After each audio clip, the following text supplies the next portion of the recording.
langsung aja nih, akhirnya Medina Zain ditetapkan sebagai tersangka dan akhirnya sudah ditahan nih. Ya. Gimana sih tanggapan abang? Tanggapan saya serahkan kepada klien saya bagaimana yang jadi korbannya Medina Zain. Iya. Ya, oke. Jujur pertama kali digabari sama Bang Ramzi, Agak kasih. agak kaget, nggak percaya, terus udah gitu seneng, bersyukur.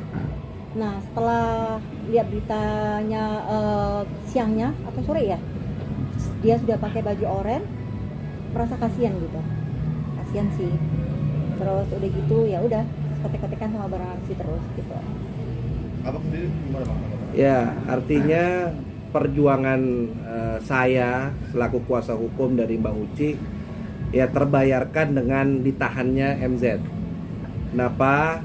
Karena memang kita ketahui bahwa ditetapkannya tersangka MZ ini kan tidak bisa dilakukan penahanan terhadap MZ ketika di penyidikan. Kenapa? Karena MZ melakukan permintaan maaf, tetapi masih terus menyerang pribadi Mbak Uci. Dan akhirnya ketika dinyatakan P21 dan akhirnya penyidik menjemput untuk menyerahkan kepada kejaksaan dan jaksa melakukan penahanan, dan saya diinformasikan oleh penyidik bahwa Kejaksaan Negeri Jakarta Selatan di tempat di tahap 2-nya MZ tersebut dinyatakan ditahan. Ya saya sampaikan ke klien saya bahwa alhamdulillah akhirnya tidak hanya proses hukumnya berjalan, tetapi MZ-nya, Medina Zain-nya ditahan. Kenapa ini sangat menjadi penting? Karena banyak kasus-kasus MZ yang lain, kalau tidak dilakukan penahanan, MZ ini sangat liar. Artinya liar di sini sulit ditemukan dengan alasan sakit dan lain-lain. Nah, dengan ditahannya MZ ini, banyak kasus-kasus lain bisa jalan. Artinya seperti kasusnya Mbak Uci yang di Surabaya yang terkait tas palsu, itu sudah dilakukan panggilan 2 kali, tapi MZ selalu dengan mangkirnya. Nah kemarin dengan ditahannya MZ ini, akhirnya penyidik Surabaya jemput bola, bisa memeriksa MZ di Jakarta, dan berkas itu nanti akan dikirimkan ke Kejaksaan Surabaya. Nah nantinya bisa dinyatakan juga P21, artinya tidak terhambat dengan mangkirnya Medina Zain dalam proses pemeriksaan di penyidikan Polri. Artinya atas penahanan MZ ini abang dan Kak Uci merasa puas ya? Sangat amat puas, sangat amat puas, dan ini juga menjadi kado dari masyarakat, bahkan orang-orang yang banyak mend-DM saya selaku korban juga MZ tapi tidak membuat laporan polisi karena kerugiannya hanya 13 juta, kerugian tas yang ditipu ternyata dibeli cuman harganya tidak sampai ratusan juta, lain dengan Mbak Uci ya yang kerugiannya sampai miliaran. Tapi kan mereka daripada rugi 13 juta, akhirnya mereka hanya bisa menahan diri, ketika ditagih malah galakan yang menagihnya gitu. Tapi Kalau padahal MZ dijemput di mana bang? Dijemput di rumahnya di Bandung. Berarti bukan rumah sakit ya?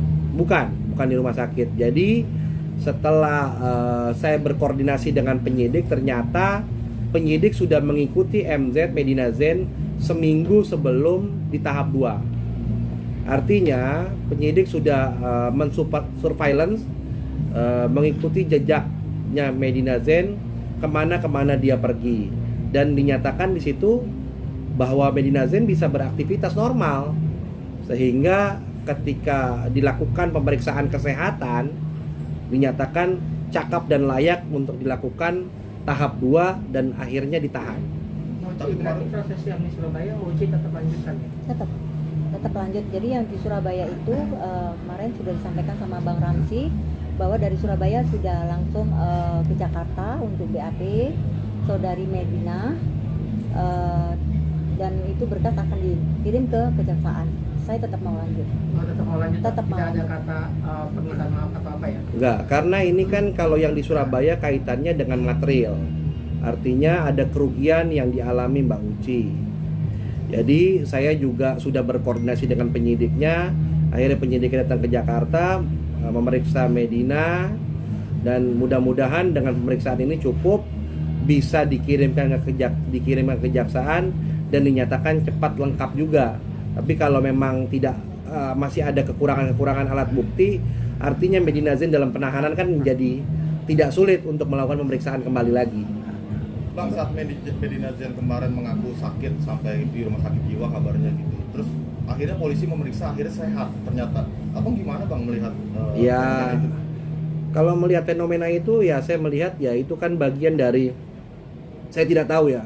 Saya hanya berusaha berhusnuzon bahwa dilihat di sosmed bahwa dia pakai pakaian yang masuk rumah sakit jiwa dengan rambutnya yang acak-acakan. Saya berpikir ya mungkin dia ada sakit seperti itu. Tetapi ketika terakhir saya diinformasikan penyidik dengan data-data foto dan video ketika diikuti, saya lihat mereka Medina cakep. Bahkan ketika di tahap 2-nya pun lengkap dengan make up-nya, lipstiknya ada, semuanya ada. Artinya sangat sehat lah untuk bisa diproses hukum. Terlintas abang mikir pura-pura sakit nggak sih? Ya, Demi bebas dari hukum. Ya pasti ada lah berpikir seperti itu. Cuman ya kita kan menyerahkan semuanya kepada penyidik. Penyidik tahu kapan waktunya yang pas dilakukan tahap 2 ke kejaksaan. Mbak Uci, apakah ada keluarga dari MZ yang menghubungi Mbak Uci itu agak ini kelar lah gitu, ada nggak sih? Kemarin ada, saya diberitahu teman bahwa ibunya minta nomor telepon saya, tapi saya bilang saya nggak mau karena saya nggak bisa lihat orang nangis. Nanti aja. Dan itu kalau dari keluarga Mbak Megi ya, tapi kalau untuk suaminya sering telepon saya. Oh, suaminya sering telepon. Sering. Nah, seringnya membicarakan seputar apa, Mbak? Apakah meminta keringanan atau gimana? Pada awalnya memang dia minta untuk berdamai, tapi sepakat perdamaian itu seperti apa itu nggak jelas gitu. Jadi kan hukumnya tetap berjalan kan.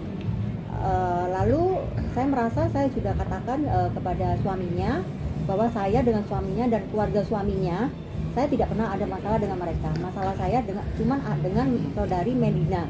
Jadi mohon untuk saudaranya tidak ikut-ikut dalam kasus ini. Saya minta maaf gitu kan. Dan memang dari suaminya sudah minta ketemu atau apa, tapi saya diskusikan lagi dengan abang bilang nanti aja gitu. Tidak ada pintu upaya damai tadi ya? Sejauh ini belum ada, Belum. kita masih jalan terus. Artinya ini jangan sampai